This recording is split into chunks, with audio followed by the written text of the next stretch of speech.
What's going on, everybody? Welcome to the Dissect That Film podcast, where we dissect your favorite films, film franchises, and we also do topic episodes. One day we'll do another one. Today, we are doing Dan's pick for holiday super movies. I don't know what the fuck that title was. Today, we're talking about Rudolph the Red-Nosed Reindeer from 1964. Joining me, as always, is the wonderful DNA Gaming, consisting of Dan and Angela. Woo! Again, I'm clapping, but no one can hear the clap. Yeah, we actually can. Oh, really? Yeah, we could hear it. Oh, God. Not that time. It was while you were talking. It was picking up while you were right. talking. Okay. So my mic's working somewhat. So this is actually our first go round with a TV movie. This wasn't a movie that came out in theaters. This was a movie that just dropped on television sets in 1964. It was released. Break the mold. Yes, it was released on NBC on December 6th, 1964, directed by Larry Romer, who literally only has 4 directing credits to his name. He directed the Igor Cassini Show. Don't know what that is, but he directed 18 episodes of that show from 1953 to 1954. He directed a TV movie called Return to Oz in 1964, along with Rudolph the Red-Nosed Reindeer. And then in 1966, he directed another TV. These were all TV movies, by the way, other than that show. He directed The Ballad of Smokey the Bear. That's all this man has directed. I have questions. Okay. During fire safety month, should we watch that movie? I don't even know. Is it bad of me to not know what fire safety month is? I don't know. I don't know what it is either. I was just pulling stuff out of my ass. All right. I'm glad we're all on the same page. What about I don't know about Arbor Day? We have trees. To be honest, when I was a kid, even probably until I was in high school, did not realize that was what it was. I had no idea Arbor Day meant fucking trees. We're like the Arbor State. It was like we had the big Arbor Day thing back in Nebraska. It was like a big deal, dude. Like No. Maybe it was maybe I knew about Arbor Day. It was probably Labor Day, where I'm like, what the fuck is Labor Day? Whatever. Labor Day is Labor Day. That's Why can't I wear white on Labor Day? Why? I think it's got something to do with your period. Okay. Did not realize we were going there.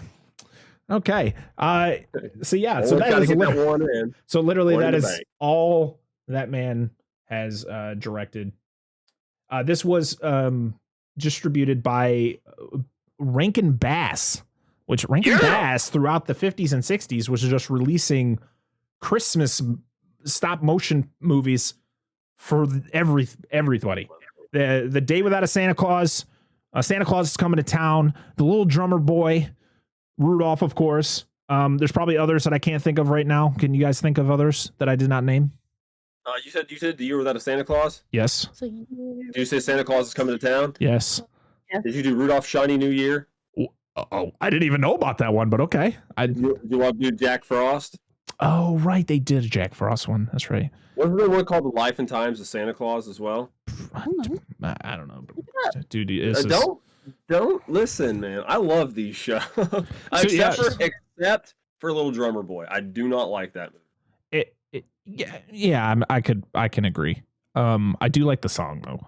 I'm not even a religious person, but like the song is just so catchy, even though he's just saying rum pum pum pum a lot. The Rudolph Shiny New Year didn't come out until 1976, 13 years after Rudolph the Red-Nosed Reindeer. That's wild. Was it the guy? What the fuck was there? I know there's more. Get up here. Did they do Frosty? Did they do the animated Frosty the Snowman? It says yeah. It said okay. So Arthur Rankin Jr. is the founder of. He was the co-creator of Rankin Bass production with his friend Jules Bass. He created stop motion animation features such as Rudolph, Frosty the Snowman, Santa Claus is Coming to Town, in the 1977 cartoon special of The Hobbit. Did you know that? Yes, they did. That's a fucking great movie. It's great. That's when I think of that's the animated one, right? Yeah, it's the good one. Yeah, fuck you, whatever. I can't think of his name right now. Peter Jackson. Fuck you and your version. It doesn't need to be 3 fucking movies. It's like a 200-page book. I literally said that when the first trailer for the when the first Hobbit movie was getting trailers. So I was like, okay, so they're talking about a trilogy for this? I read this book. This book is 250 pages long. Why is this a thing? I'm so confused. He lived to be 90 years old. Good for him. Arthur Trying Rankin. to go through and see. Yeah. They did a lot, dude. Mm-hmm. They had to have done the other one. Yeah, they did Return of the King too. They did the animated Return of the King because the animated Lord of the Rings movie was that really oddball one that had like live action actors, but they like animated over top of them. Mm-hmm. Have you ever seen that? Yeah, it's weird. It's weird as hell, dude. No, late 70s. When this movie was released, originally it was released under the production company Videocraft International, but then they changed it. Right before it came out, they changed the name to Rankin Bass. So that's where we get that. This movie is based on the song Rudolph the Red-Nosed Reindeer by Johnny Marks, which came out in 1949. So no, this movie did not come up with the song and everything. So stop it.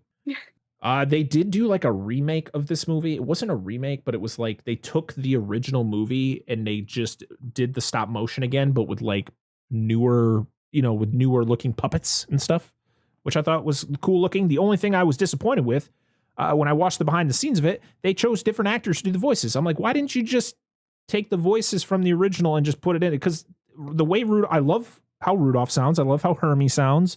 Like all these characters are so iconic. Please don't change the voices. It didn't sound right. I didn't like it. Fun fact, the woman, Rudolph is voiced by a woman.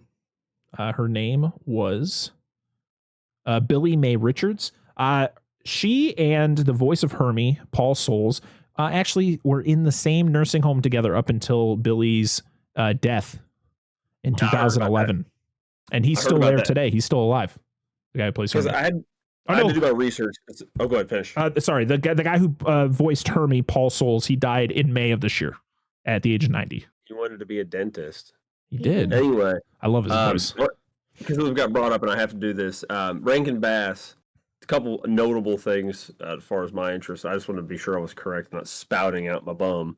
Mm-hmm. They did the animated. The usual. Yeah, the usual. They did the animated King Kong television series from the 60s. Mm-hmm. They did King Kong Escapes with Toho Studios, which was a great. Ooh, that's cool. It's a fun movie. It's got Mechanic Kong. It's ridiculous. Mechanic Kong, I love it. Oh yeah, which was also in the animated series. Uh-huh. They also did The Last Dinosaur with Subaraya Productions, Ivory Ape, and Bermuda Depths. All those are Japanese collaborated films, except for the Kong television series.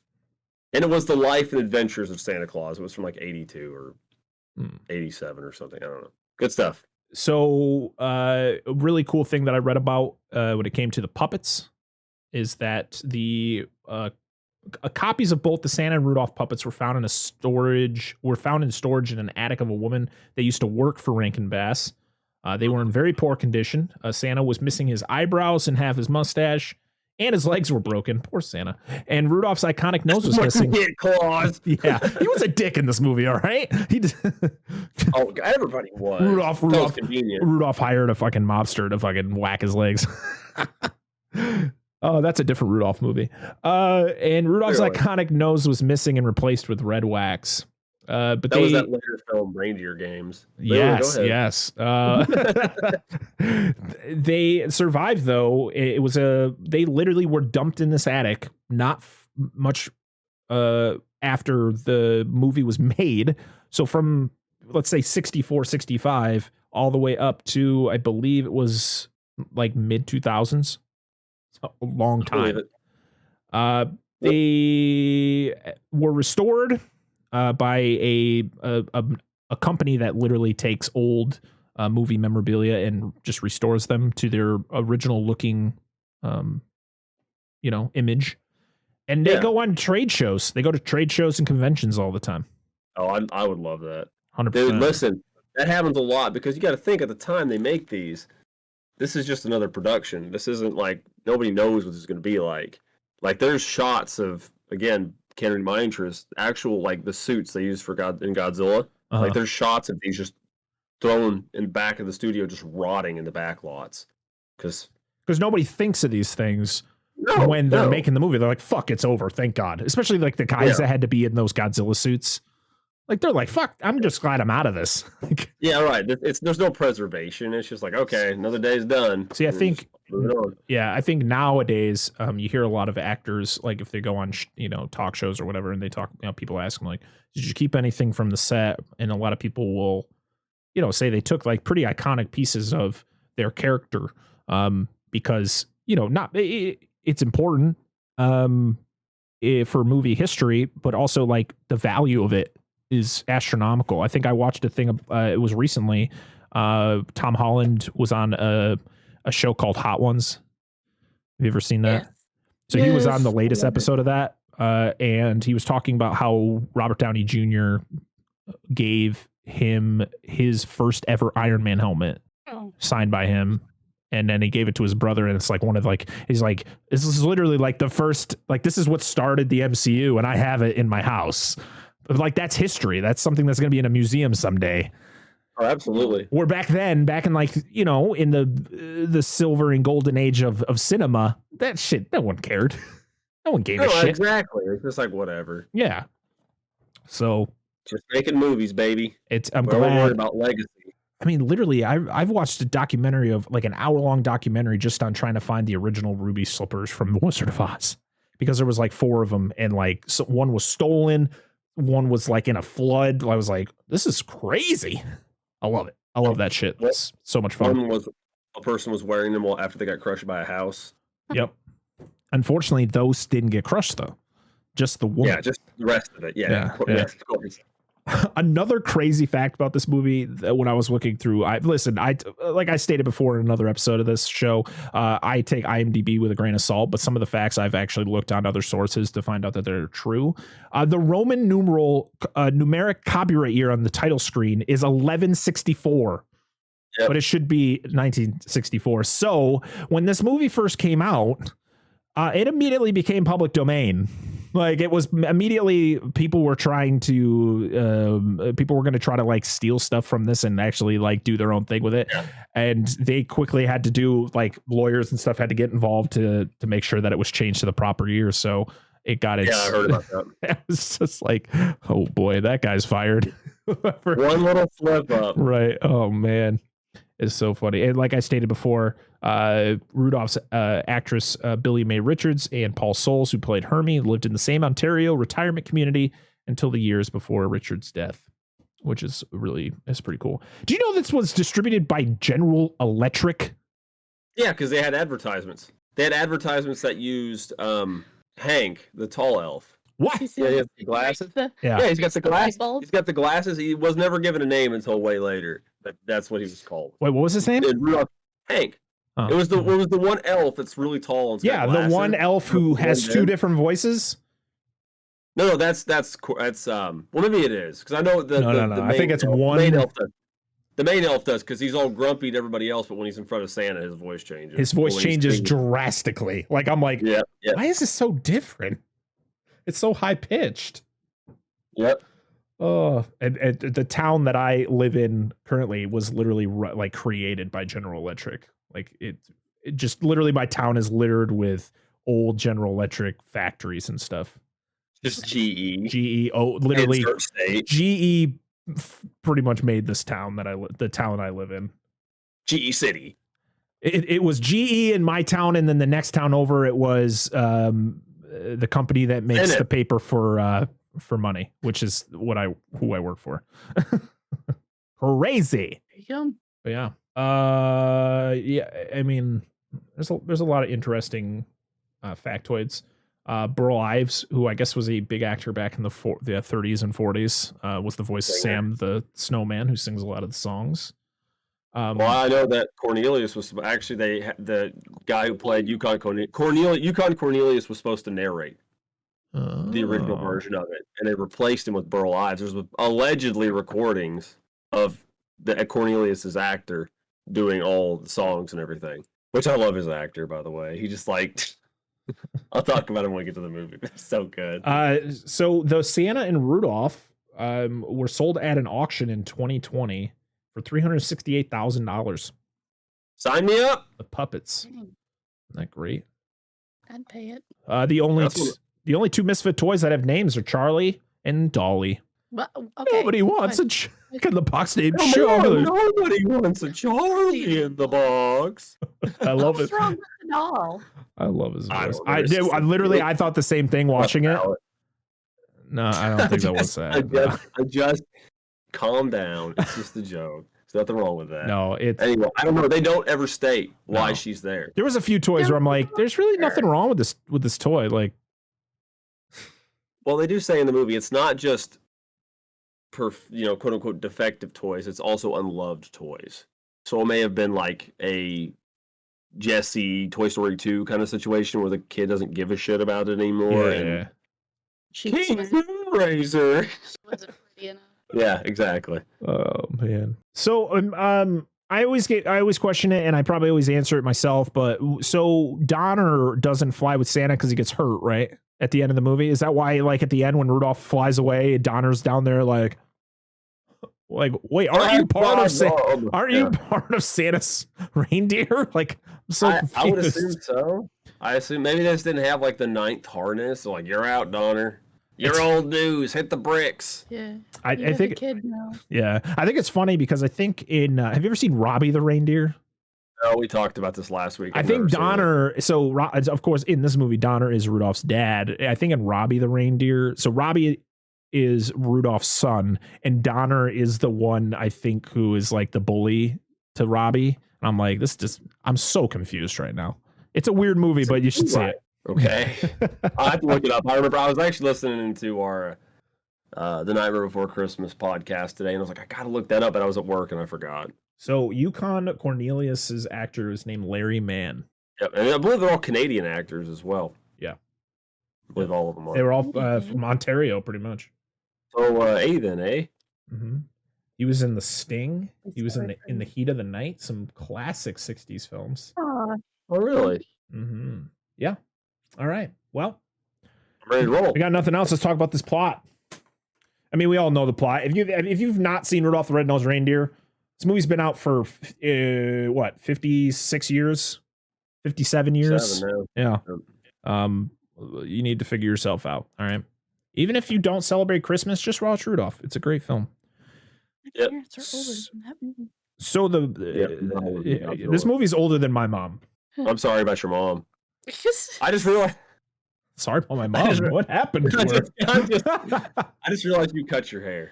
Oh yeah, thanks. I need to do that. It needed to be done. I trimmed the beard up too. It was getting a little out of control. Yeah, when it starts grabbing its own food. Yeah, you're like, wait a second. That'll be kind of like something that happens in a movie we talk about next week. A horror movie.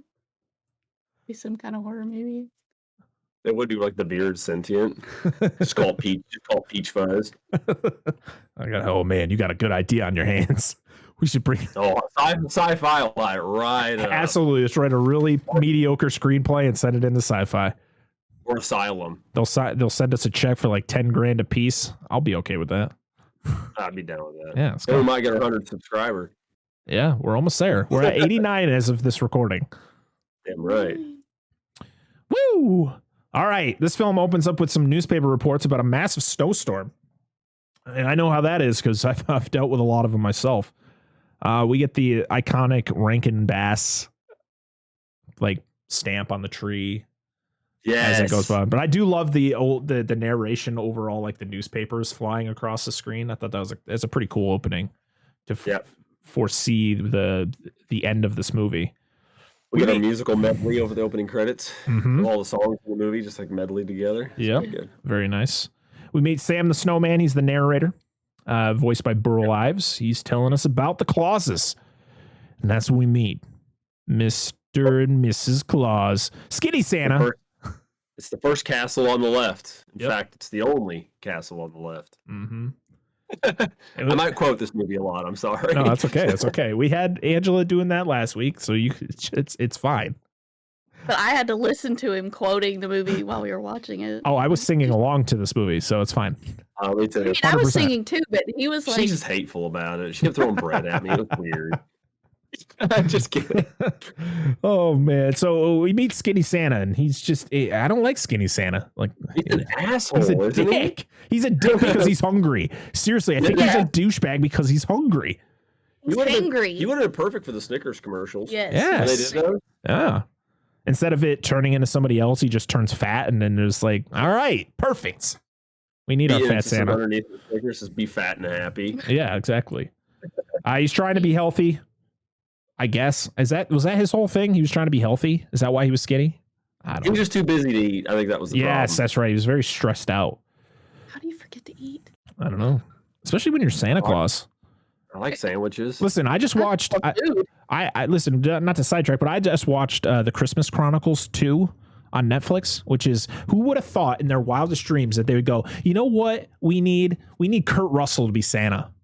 I would have been like, you're out of your mind. And then they're like, no, we're gonna do it. And I'm like, all right, I'll take 2 of those.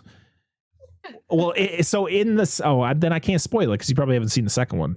Oh, is it any good? Is it any good? Oh, it's a good watch. It's not something I would, throw on all the time. I would rather throw the first one on. But but it's a good watch. It's Kurt Russell and Goldie Hawn together. I like her. Because she plays Mrs. Claus, which is just awesome since they're a real life couple. That's gross. It's great. And their son plays evil Captain America in Falcon and the Winter Soldier.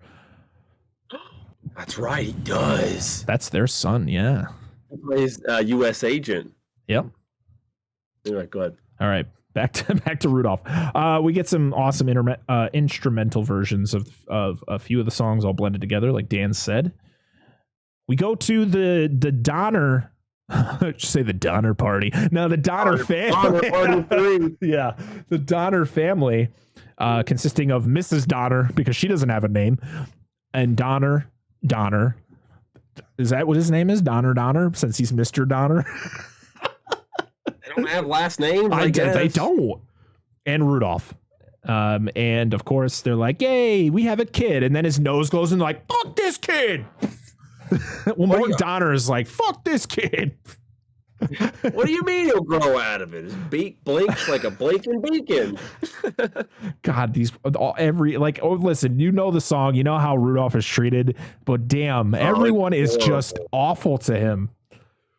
Santa's not a fan either. He comes in there, he's like, oh man, I can't wait to see how this kid does, and then his nose goes like, whoa, you better fix that, or he ain't gonna be worth shit. And you're like, what the fuck? Are they gonna just put Rudolph down? Like, I'm concerned. He does this musical number. Yes, he does. Is the song called King of Jingling? Yeah. Okay, good.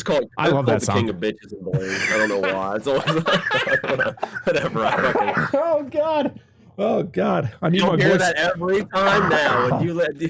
When you watch this movie, you'll always hear that. Oh my God, I'm gonna die. Donner.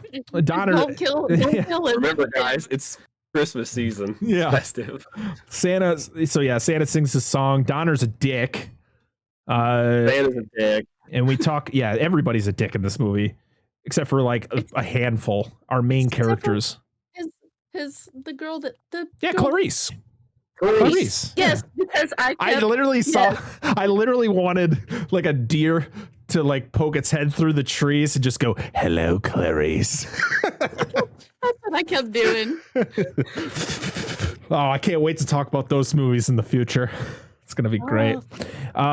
We then get introduced to the abominable monster of the north, not the abominable snowman. He's the abominable monster of the north, and I'm like, wow, they took a very simplistic name for a creature and then extended it. Like, nah. Yeah, and huge in this scene. Yeah, he is. He fucking crawls over the mountain. Like, he makes the mountain look like a stool, dude. He's just like, what's up? I love the design of Bumble. Like legs. Yeah, he's so good. I love his design. And then we meet Hermie. For some reason in my notes I put Herbie. I don't know why I put his name as Herbie. Herbie the Love. Talking about people getting shit on in this movie. Hermie, dude, all these, like, Hermie gets fucked, and he just continues to stand up for himself, and I appreciate that. I think Hermie he's a strong kid, and he says, fuck everybody, I'm out of here. What is it? Did you hear that? Hermie doesn't want to make toys. And they go down the line. Like, well, is there anything you do want to do? I want to be a dentist. Well, if that's what? I think it's great because it's literally in like explicit terms. You're like, it's literally this dude going, "Fuck dreams. You have dreams. Fuck your dreams." Exactly. But did you know he's the only one that doesn't have elf ears? Yes, I noticed that, and he's the only. Well, until like a later scene, I was like, "Oh, he's the only one who's blonde too." But then they do the singing, like they're practicing the song for Santa, and there's other blonde ones, and I was like, "Oh, I just thought Hermie." Yeah, but Hermie's the only one who doesn't have elf ears. I was very confused by this. I think he was stolen. Probably. He probably was. So yeah, so Hermie has a dream of being a dentist. Santa stealing kids. Oh, hell yeah. He wants to open a dentistry here at the North Pole, but the guy just laughs in his face. And with all the candy cane and hot chocolate, I mean, it'd be a good idea. It's lucrative. Yeah, right? He'd be making fat dough right there. Hermie sings his first rendition of Misfit, which is literally only like 15 seconds long. He sings like the first line and then it moves on. Then we get Rudolph's version after his dick of a father forces him to wear a fake nose. What a fucking douchebag. That was his version doesn't come yet because they have to do the reindeer games. He's got to meet Fireball, who's also a piece of shit. No, he sings the Misfit song before he goes to the reindeer game. He sings it's not a long version of it. Because but after the reindeer games, Rudolph and Hermie meet up and they sing the longer version. I always thought that was afterwards because he gets shunned and then he sings. See, this is why I told you we should take notes. I'm telling you, that's what happens. Like, he goes to the reindeer game. Everything's fine. I have my notes. Damn you and your notes. Told you. Damn it. All right, carry on. Could have just waited till I had been eating. I'm right. Dan is wrong. Let's move on. We meet Fireball, who quickly judges Rudolph for his red nose. I don't remember whose son he is. Not yet. What? He doesn't do that until after they do the reindeer games. He shows up. I know he doesn't judge him for his fake nose. I just put the whole thing together. I know it doesn't. That's not the sequential order, but he meets Fireball. They do the reindeer game thing. They meet the frickin' coach. Wow. Who's the coach? Stop fighting. Which Comet? He's a dick too. They're all dicks, and they all just sound like pretentious assholes too. Oh yeah, they're like, "Come on, guys, it's the reindeer games. I gotta go smoke after this." Go get myself a beer. Like Italian and shit too. I don't know what that was. That was a mix of Boston and New York. Oh man, angry people in the comments. Fireball's like that too. He's like, one of us checking you out. Dude, he's got like a flow too. He's got like a little blonde flow on top of his head. I'm like, damn, what the Fireball looking sharp. We get they're practicing flying, but Rudolph while Rudolph's waiting for his turn, Fireball convinces him to go talk to Clarice, the cute little doe. He goes over there and talks to her, and she says he's cute. And of course, everybody's having issues flying, but Rudolph gets told he's cute. I'm cute, and he flies. And everybody and comments like, yeah, he's great. And so Santa shows up and Donner shows up and everybody's like, yeah, Rudolph. And then he lands and then him and Fireball kind of do this little like nose thing. And then his fake nose falls off and it shines very bright. What is that noise? Yeah. It always makes a noise. Yeah, it's weird. Yeah. I can't make it. And Fireball, I love how Fireball's eyes like get really small. Oh yeah. And Santa like it's like Scanner. And the scene that really gets made me laugh out loud was the fact when he turns with Santa. This shows how much of a dick Santa is. He literally turns down and he's like, I'm disappointed in you. He have a good takeoff too. Like, and then Comet of all people, he's like, we won't let Rudolph play any more of our reindeer games, right, kids? Like, well, yeah, let's get the adults to get all the kids to ridicule him for being different. This is literally, this is just the epitome of bullying, 100%. Like this is a movie about bullying and just not being accepted for being a unique individual. That's the whole premise of Rudolph in the first place. Don't be a dick, all right? Yeah, Jesus Christ. If I met a dude whose nose glowed red, I'd be like, damn, that's going to be useful for you down the road. Yeah, right?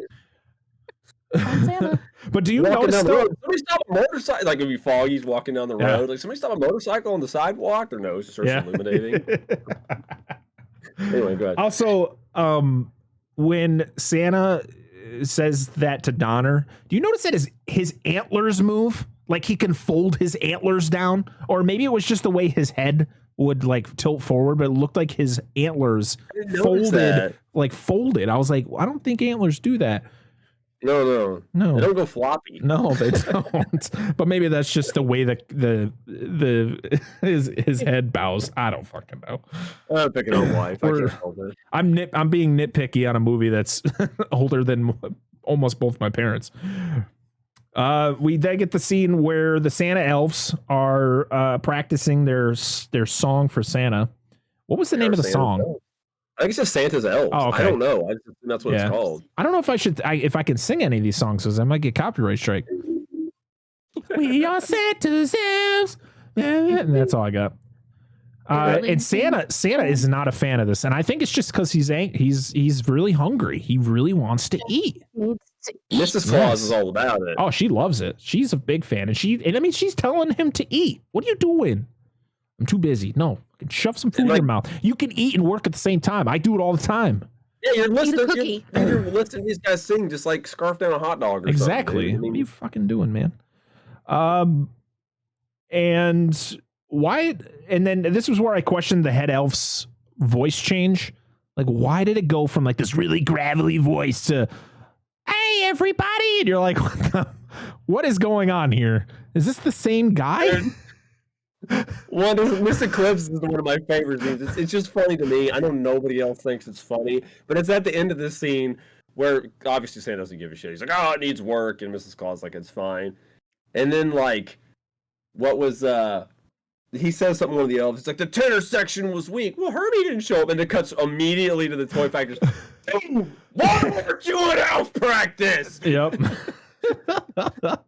Like, it's so good. Like everybody goes from like 3 to 11. Yeah, yes. It's so good. Hermie is practicing dentistry on the dolls, and the head elf is just a complete asshole to him. And Hermie says, "All right, fuck you, I'm out," and just jumps out the fucking window. Just pieces out. I would. Oh shit! Why did I put this? Oh, the whole scene with the reindeer games, was that after? Yeah, whatever. We already talked about it. Whatever. It doesn't matter. We got it. So Clarice is very accepting of Rudolph. It's one of those things where he's like, "Well, aren't you going to be scared too?" And she's like, "No, I think your nose is lovely." And I was like, I like Clarice. She's an accepting individual. You notice the ladies in this movie are the ones of sound mind. Yeah. Mrs. Claus is nice about stuff, trying to tell him to eat. Yeah. Rudolph's mom's like, "Oh, it's fine. It's just his nose. It's normal." And then Clarice is like, "This is cool." Mm-hmm. Almost all of them. The one thing I got to tell Clarice, don't go talking to Hannibal Lecter. All right. He's bad news. Please. I'll go talk to Donner. Yeah. You got either. No, he would like that party. Hannibal Lecter would love that party. Oh yeah, 100%. Clarice sings "There's Always Tomorrow," which I think is the name of that song. Yeah, that's all right song. And Clarice's dad is a piece of shit too. Oh my god! Yeah, I don't think they mention who that is. You never see Rudolph again. You see that freak? You're like, whoa. Yeah, probably Blitzen. Sounds German. Probably. Just kidding. Just kidding. How are we going to anger our entire fan base? Let's just. I'm working out. Hold on. Let me add check. Holy shit. Listen. I love Germany. I want to go there someday. Please don't hate me. Throw all your hateful comments over to Dan's side. Yeah. Oh God. Rudolph and Hermie meet. They're independent, and they start playing their singing the Misfit song together, and it's longer, of course. And they both go off into the unknown, which wasn't a good idea because there's like a blizzard going on, and that's where they hear the abominable, or I call it, or as he's later known as, Bumble. A peak, and this is where we get the creepy, like he peeks over the mountain, but he's like the size of the mountain. Right? His size is so inconsistent. Yeah, you're like, okay. And then we meet Yukon Cornelius, which is one of my favorite characters of this movie. I love his design. I love his voice. I love that the dogs that are pulling his sled aren't huskies. They're like a bunch of different small breeds of dogs. Yeah, this is ragtag mushing. It's so good. And I love, and he's looking for silver and gold. And I love when he throws up his pickaxe and it lands and he looks at it and he goes, nothing. And then he sings Silver and Gold, which is one of my, well, no, he doesn't sing it. Sam sings it. Sam the Snowman. Good song. I wish we got one from Cornelius. Maybe the guy just couldn't sing. Well, supposedly he did, but I don't know if that's true or not. Okay. Again, they replaced it with Burl. Burl Ives. And so Rudolph and Hermie join Yukon. Bumble attacks, and his screams are pretty scary. Like the sound design for Bumble was like, damn. Like I did watch this as a kid. I should say, if I watched this as a kid, no, I did. It was kind of scary. It was. He was intimidating. And we find out the Bumble's one weakness: they sink. Yep. I just love that. I think the funniest thing is, like, you would figure that Bumble knew that he couldn't go in the water, but he just walks in. Yeah, in like instance, like he just immediately sinks like a rock. Yeah, and then he just gets out like he had a set of stairs there. Like, damn you kids and your reindeer too. Oh, and then what? Isn't that when he throws the pickaxe for the second time? Yes, on the iceberg there. Silver. Like, so it's like, I thought you wanted gold. I changed my mind. Fucking dude. Donner goes in search of Rudolph, and he tells Mrs. Donner to stay, but her and Clarice decide to go on their own search. You should stay because this is man's work. Oh my god! Yep. And then, well, I mean, listen, this movie was made in 1964. That's just exactly how it was. Back in the 60s, women were literally viewed to be housewives. So let's put that out there. Rudolph and the gang land on the island of Misfit Toys. We meet Charlie, the Jack in the Box. Fog's as thick as this fog's as thick as peanut butter. Don't you mean pea soup? You eat what you like, and I'll eat what I like. And we get the island. What is the name of the song? Is it the Island of Misfit Toys, or is it a different name?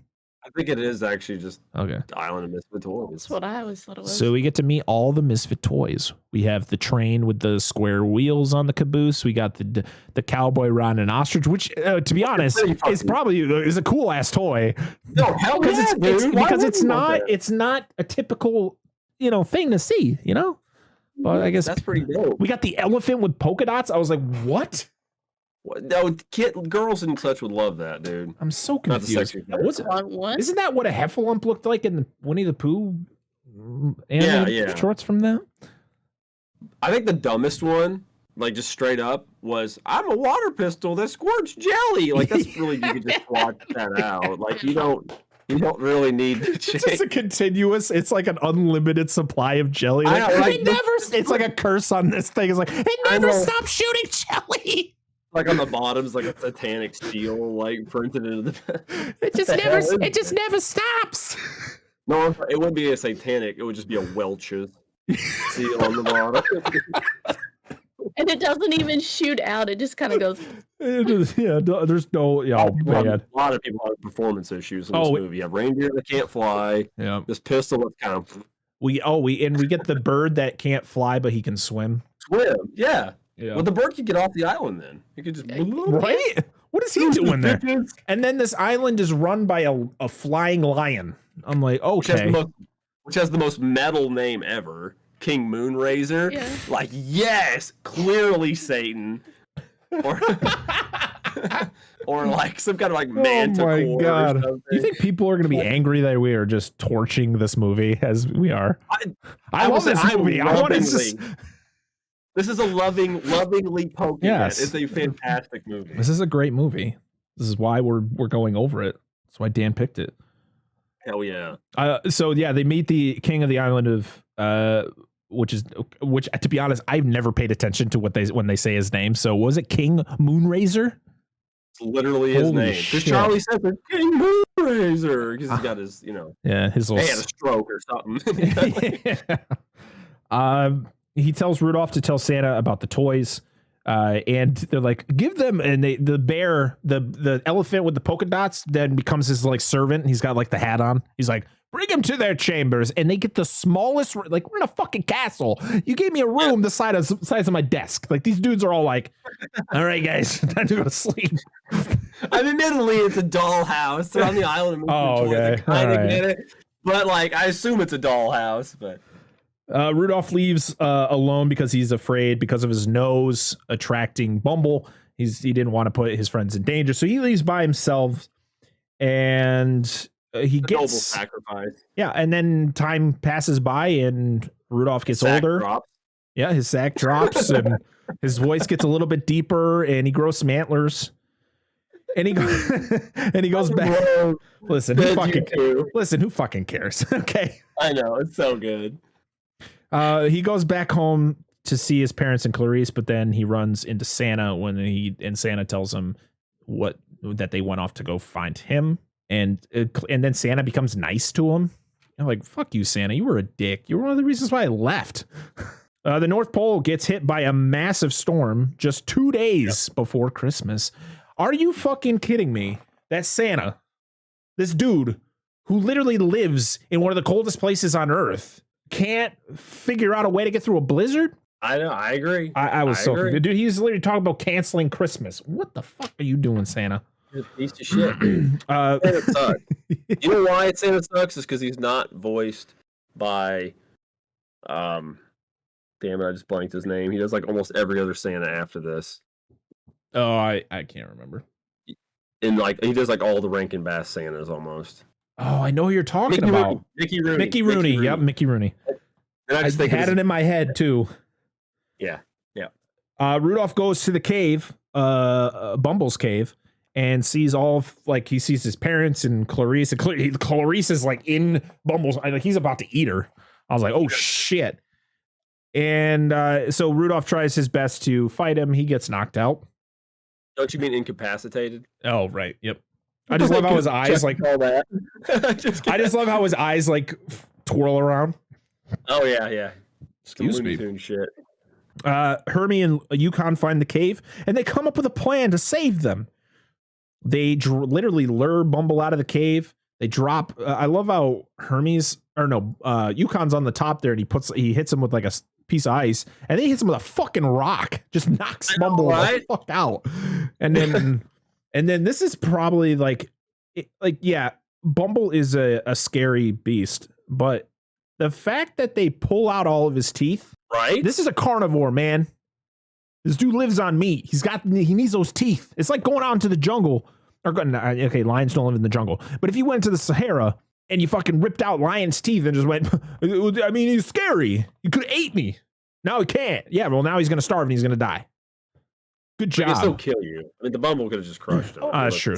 That's very true. And then lions have claws. I get why they did it. I just want to be that guy, okay? I just want to be that guy. I agree. I was my thought, like, do I just smash him? That's why we're called Dissect That Film. We dissect useless bullshit. Okay? That's true. That should be our tagline. Yep. Dissecting bullshit. So Hermie rips out all of Bumble's teeth, and then Yukon gets in like a 60s version of a wrestling match, and they both fall over a cliff, and also like 3 of the dogs just fall off all the dogs like, let's get him. Like, they all go back to Christmas Land. I think that's what it's called. Hermie talks with the head elf, and he's allowed to open a dentist office. I'm happy for Hermie. Yukon and Bumble survived because Bumbles bounce. That's their strength. He's bounce now. Yes. He puts the star on top of the tree like a good Bumble. Mm-hmm. Yep. But the storm is so bad that Santa decides we're going to have to cancel Christmas because I can't see shit. Yeah, I'm a magical man who flies around with gear, but I can't see through the blizzard. Damn it, Santa. Santa is this is probably the worst rendition of Santa in the history of media. All right? People can fight me on that. This Santa fucking sucks. He's a dick. He fucking sucks. Oh yeah. Jack gets it faster than he does. Yep. Well, Jack who? Jack Skellington. Oh yes. He needs to talk to him. He gets it faster. Yeah. Santa comes up with the idea to use Rudolph in his nose to guide him through the storm.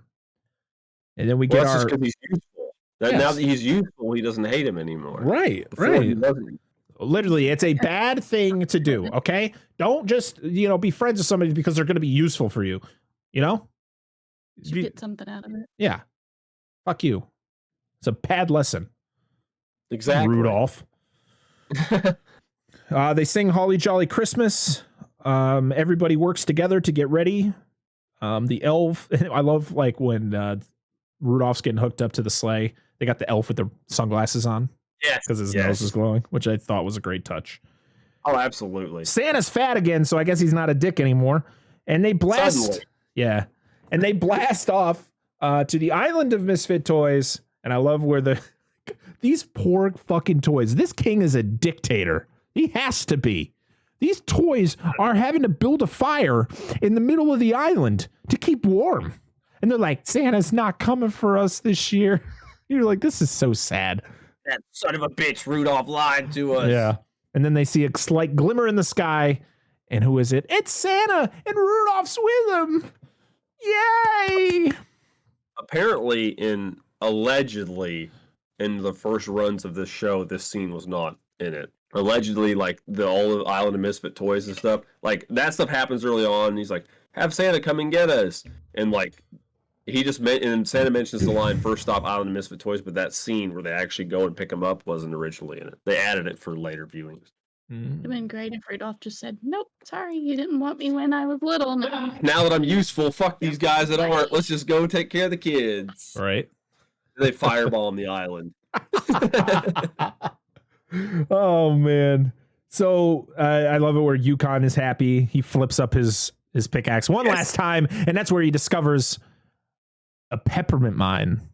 He's gonna strike it rich. Yeah, I'm in the largest vein of peppermint. Yep. There's actually fan theories that Yukon Cornelius is Santa Claus's son. Interesting. Because if you watch some of the other Rankin Bass films, as when Santa Claus was younger, like Santa Claus is coming to town, and I think The Life and Adventures of Santa Claus, he had red hair when he was younger. Yes, he does. Yep. Yeah. Yeah. So that's a fan theory. The Misfit. So it means Santa's a bad dad. Okay. Oh, clearly. The Misfit Toys get their second chance as it's like a literal, like Santa's bag is just a vacuum that just sucks all the toys in there. Hop in, bitch. All right. Yep. And this is where we get our first rendition of Rudolph the Red-Nosed Reindeer. It plays as the elves just start throwing the fucking toys over the side of the sleigh. Is that right? Here you go. I'm glad that they put little parachutes on them. That's a good touch. Yeah, right. But the fact that I'm like, at first, imagine being a kid and seeing this for the first time. You don't see the parachutes. You just see this fucking elf just coming out of the bag, just start kamikazing these toys over the side. Like, oh no! Dropping them over. It's like putting holes in houses. Shoot in the play on that one, say, they'll be all right. It's even more dangerous than Jack Skellington giving them the terrifying toys. Yeah, pretty much. And that's it. That is the end of Rudolph the Red-Nosed Reindeer. Woo! Just FYI, this episode is going to be longer than this movie itself.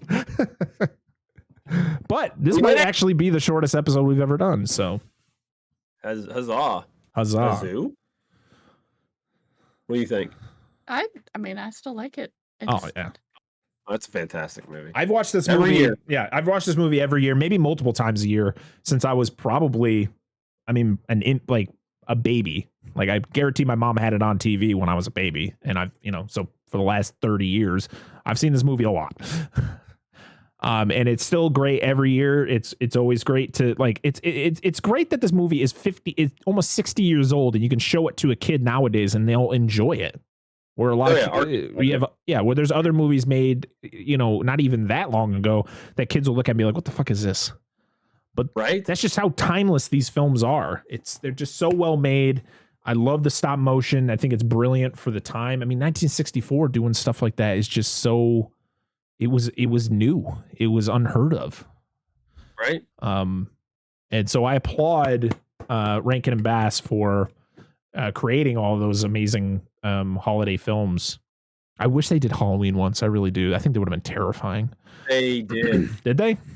Yeah. Hang on. Let me look at something real quick. I think they did at least one. I think that would have been terrifying. I just want Mad Monster Party. Ooh, I'll have to check that out. Got Boris Karloff, Phyllis Diller. Oh man, Boris Karloff. Yeah. Damn, what a cast. Phyllis Diller. God, my mom was obsessed with her when I was a kid. Phyllis Diller and Doris Day. Yeah, I haven't seen it in a long time. I've only seen it like 2 times. All right. Well, do we have anything else to add to Rudolph the Red-Nosed Reindeer before we get the hell out of here? Fantastic. If you haven't seen it, fix your life and watch it. Yes, I agree with that statement. Yeah, 100%. So next week we're going to be doing my movie for Christmas or the holiday season.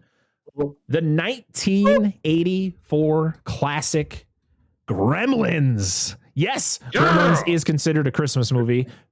So fuck all you haters who say it's not.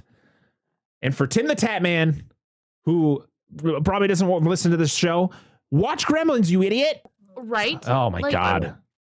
Hey, listen, you think, just in closing for my pick for this year, you think my pick is a little more out there this year? Wait till next year.